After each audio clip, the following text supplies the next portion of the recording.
सारे sectoral pockets लाल में, और इंडेक्स से ज्यादा ब्रॉडर मार्केट्स में भी ज्यादा बेहतर एडवांस डिक्लाइन। वो मूड का असल बैरोमीटर। क्या पेन था कल स्क्रीन पे।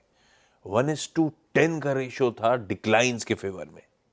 एक चला तो 10 स्टॉक्स पिट रहे थे। ये मूड था। रिटेल पोर्टफोलियो की धज्जियां उड़ा दी बाजार ने। ऐसे में अब निफ्टी में देखूं क्या क्या वॉच आउट करूं। बड़े प्रिकेरियस लेवल्स के आसपास तो खड़े ही हुए थे कल, वहीं से घूमे अपन लोग।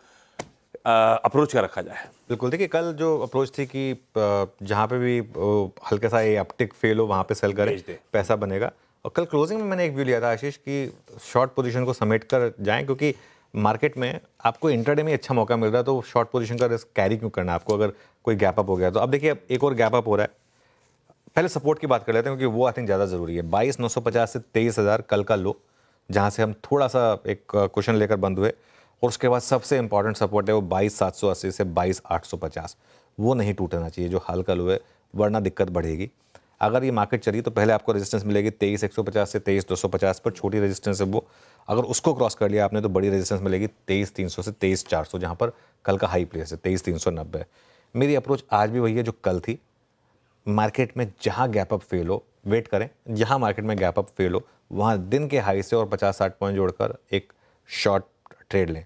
इस मार्केट में एक पॉसिबिलिटी ये है कि आप कल का लो तोड़कर वहां से थोड़ी सी शॉर्ट कवरिंग दिखाएंगे, तो वहां तक का तो मुझे रास्ता लगता है कि ओपन है। एक बार तो आप कल का लो टेस्ट करेंगे 22,986, तो अगर आप 50 पॉइंट ऊपर खुल रहे हैं उसमें आप अगर और ऐड करते हैं तो आपके पास वो कुशन हो जाएगा उस शॉर्ट पोजीशन के लिए, जिसमें आपको 150-200 पॉइंट के करीब मिल सकते हैं। ये निफ्टी पर अप्रोच होगी मेरी आज के लिए।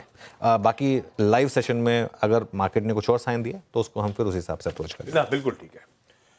ये हो गई निफ्टी की अप्रोच। आपने एक बात कही थी, अच्छी खबरों पे भी अगर दबाव बनना शुरू हो।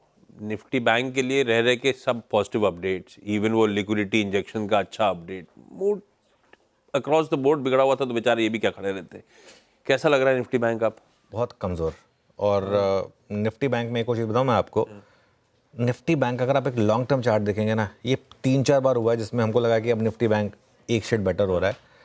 उसके बाद वो इवेंचुअली निफ्टी जैसे ही बिहेव करता है, और जैसे निफ्टी प्रीवियस लो तोड़ता है ये भी तोड़ता है। और यहाँ पर तो प्रीवियस लो 48,000 पर है, तो इसके लिए यहाँ पर एक रिस्क है। पहला सपोर्ट 49,000 का है, उसके बाद सीधा 48,000 टू 48,200, उसके बाद बीच में कोई सपोर्ट नहीं है बैंक निफ्टी पर। और अगर FIs इसी तरीके से बेचते रहे ना तो बैंक निफ्टी गिरेगा।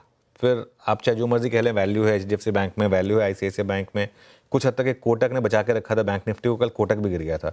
आप इंटरडे चार्ट देखिए अगर सब बैंकों का, तो उसमें कल जो एक मात्र बचा हुआ स्ट्रॉन्ग पीस था कोटक, वो भी कल गिर गया था। और जैसा आपने बोला, अच्छा बजट, अच्छी RBI पॉलिसी, RBI के इतने सारे मेजर्स, फिर भी बैंक निफ्टी चलने को तैयार नहीं है। तो मतलब जो FI सेलिंग है वो बाकी सब पर हैवी बढ़ रही है।